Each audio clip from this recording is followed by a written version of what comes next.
I agree when people who just talked that she was an inspirational woman, not only because she gave women the ability to have education, but it also opened my eyes to how much I should value my education and how I should be excited to go to school every morning and not complain when I get here saying I'm so tired, I don't want to be here. And we all do basically, and I think that we should just be happy that we're able to go to such a wonderful school and that our parents are able to send us here and that we can learn from our teachers and maybe one day change the world in our own personal way. That's the thought. You have to feel like you can do something and you will do something.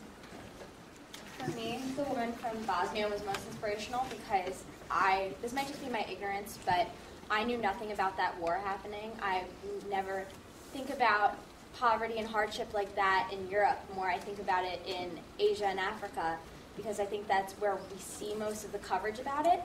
And it was really inspirational to me because I figure, there's hardship going on everywhere, and we forget about it being in this kind of microcosm of Baldwin, like Julia was saying. We forget about a lot of the things going on right here, and I think that all those women were serving their community and their local areas, and I think that's really important for all of us to remember. This is sort of going with what I think Natalie was saying about the stigmas before, and I think that's a really significant aspect of what the woman in Vietnam was doing, because the people who are stigmatized are, like the lady herself, her husband and her daughter died. Like, they're people who shouldn't have anything worse happening to them than what already happened, but those are exactly the ones who are being judged by the society around them and denied a lot of opportunities. So I think going after the stigma is really important, because it's not like they're stigmatizing people who have everything given to them and who are successful. They're just providing more hurdles in their lives. So I think it's really important to clear those away so that they have an opportunity to overcome what they've experienced.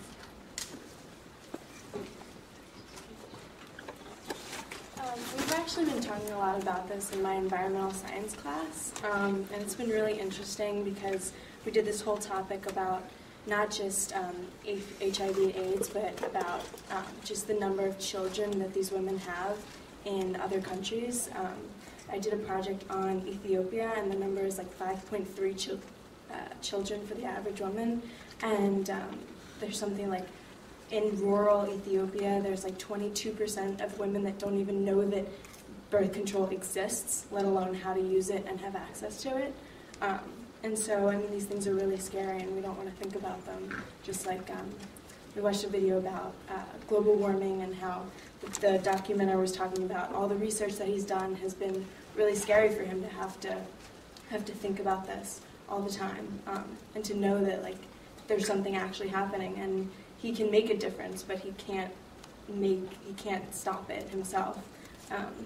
But it's really important for everyone to think about, because we know we have access to all of this information, but it's kind of inconceivable to think that these people don't even know something as simple to us as birth control.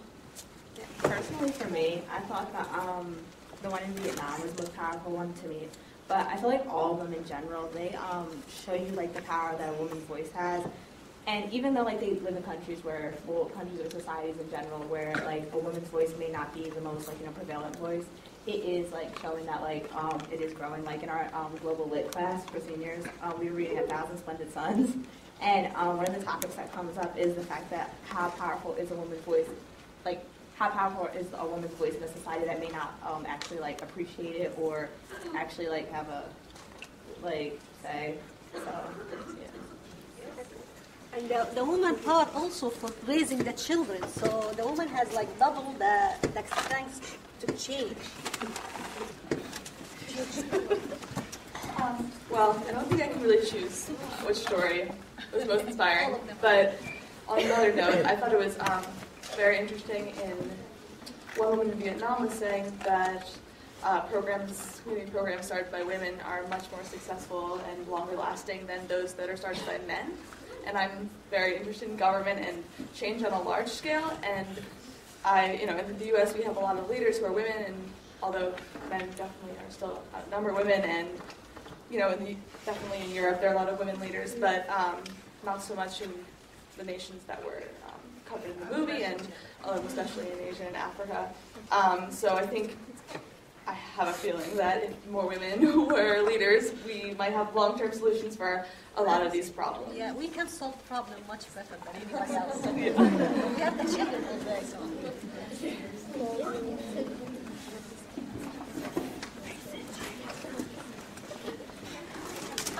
So I was inspired by all three stories, but I was also inspired by the children in Africa, like how they were so determined to learn and have an education when I have like such a wonderful education here at Baldwin, and I sometimes forget how lucky I am. And even though I might not affect or change things on such a big scale, I feel like the least I can do for now is just to take advantage of the education I have and do the best I can do.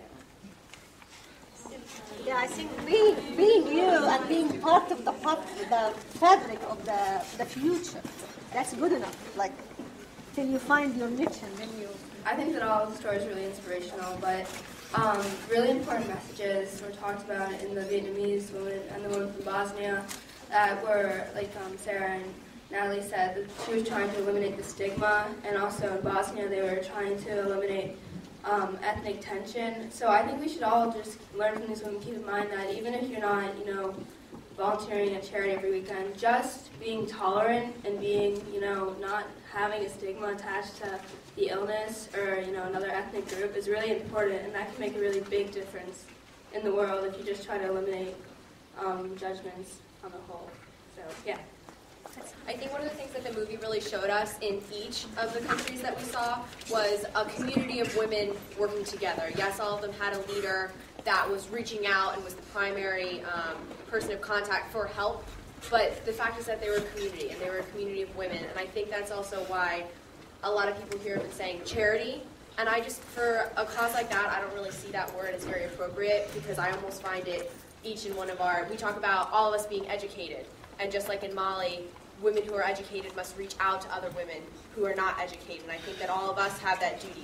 But I don't see that as charity. I see that as something much, much greater, because as a human race and as all being women of the world, we have a duty to expand our knowledge and to give back to the people who didn't have the privileged life that we grew up with. So I guess I was just saying I don't really like the word charity, because I think it's just an innate community that we're all born with. And so I think this movie just reminds us of that fact.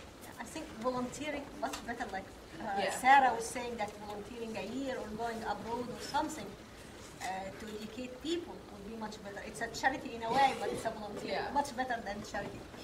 I think that the first step is to just keep this in your mind, because we'll be here and we see the movie and we discuss it. For a lot of people, that's it. It's over. It just stays in the back of your mind, and you don't really think of it until you see another inspirational movie like this again. But I think that we have to remember and really get involved now while we can, because if we don't, then people are going to watch movies and feel bad and talk about it, but nothing's going to happen. So I think that we have to keep these stories in mind and have that as an inspiration to go forward and help women every day. I know that the first time I saw this movie, I felt really inspired and joined all these groups online. Can you hear me now? I joined all these groups online like CARE, and I was really thinking about what I can do as a person to help, and I know it's really difficult, and what you can do as a high schooler, but I really encourage everyone to brainstorm, and kind of like Connie was saying, one thing you can do is be like yourself and really commit yourself to your education, and I think that a really good way to inspire others is to become a leader, or show how your education makes you a powerful person in society, and you can inspire other women to do the same. And I think that that's really important in the world, to have leaders so that they can show others. But sorry, I'm repeating myself, but I think that I don't know if anyone's read Half the Sky by Nicholas Kristof, but I really recommend it. It's small differences, like a microphone or something, can really make a difference in one person's life. And I think that if you show that it will spread throughout. People are interested in actually doing something like right now as far as like immediate action. Everybody in the CWI class knows this because I sort of gave a little mini presentation, but there's a website called kiva.org, and I kind of feel like Oprah because she was where I found it. But if Oprah, supports it, then it's legit. It's a microfinance organization online, and what it does is it has representatives. They raise money. It's a nonprofit, obviously, and they go into third world countries and countries that are struggling economically, and they collect money for loans. And so in the movie, they mentioned, one woman, she was given a sewing machine and scissors and fabric so she could start a business. And it's not as if she's unwilling to work, it's just that she is not born with any resources like we are. So what this does is, it's really, you can donate as little as, $15, $25 or as much as, I ended up raising like $500 or $600 to getting into it. But it's great because these loans help people get businesses start off, and every loan I've ever given, I've given like 34 of them, has been repaid in full. So you'll get your money back, and so what you can do, obviously no interest, but you can have it recirculating through the system, and it can end up helping hundreds and hundreds of people. And also, as far as women's empowerment goes, you can choose, they give you updates on the people who you're loaning to, and their stories, and what they're using the money for, and who they are, and what their problems are, and they give you periodic email updates. So if you want to only donate to women, you can choose to do so. If you're interested in one certain region of the world or one certain country, you can, really have a lot of power over where you're giving your money to. So if someone wanted to, they have extra money, just don't go to Starbucks 5 times, and then you can change someone's life. So kiva.org, KIVA.org. I learned some stuff from this film. I didn't know there was actually a large HIV and AIDS problem in Vietnam. And I feel like we really can just spread the cheer of helping by just dropping knowledge. If someone says something ignorant that pertains to just anything in general, you can just be whoa, well, I learned. It's just in general, we can help by just spreading knowledge. This morning, Emily Washe was going around with a petition about starting a new club, about adopting a village. I don't know the details about it. You ask her if you're interested. About helping a village somewhere in the world, and that could help us, our school in general.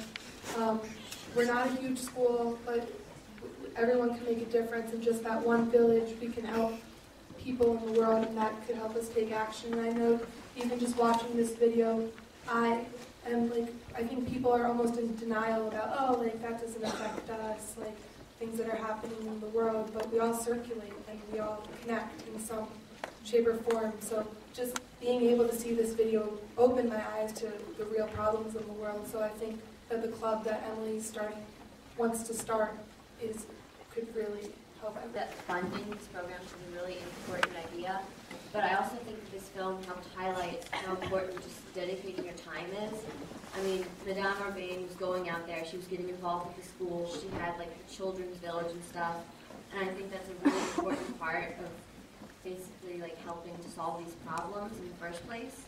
So just getting out and getting involved and stuff, I, a bunch of other people here, I was never aware of a situation in Bosnia. I had no idea that there was drug addiction and how big the drug addiction was in Vietnam.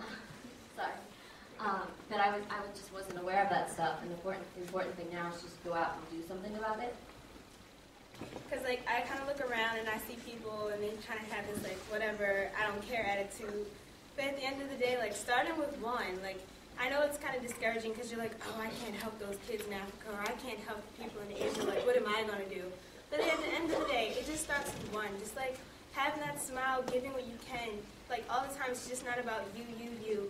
A lot of us, we don't recognize how thankful it is. Our school, not many people have this type of education. Me personally, coming from public school, to me this is amazing. I just love this whole opportunity. And I feel we need to just keep being reminded of this.